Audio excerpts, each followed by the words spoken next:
Pero guys, turo natin tong custom board na to, Wi-Fi 5 din siya. RR Electronics. So, short tutorial lang po tayo para palabasin natin yung Wi-Fi name. Pagdating kasi nito sa inyo, pag binili nyo pa lang to sa amin, ano po to, mga tested na to, so mga nakabind na to before, nire-reset po talaga to kapag ibabind nyo na. So, paano ba natin papalabasin yung SSID dito? Play. Yun ang una natin gagawin. Tutok mo yung ano dito. Etong setup mode, pipindutin po natin to, didiin natin yan. So dapat nakapatay muna yan. And then setup mode, diinan natin.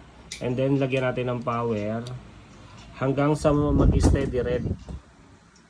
Pag nag-steady red na siya, pwede nyo nang bitawan. Lalabas na yung Wi-Fi name yan dito. So dito, makikita nyo kanina, walang nakalagay na Wi-Fi 5 setup. Ayun, ngayon meron na siya. Pwede na tayo mag-connect.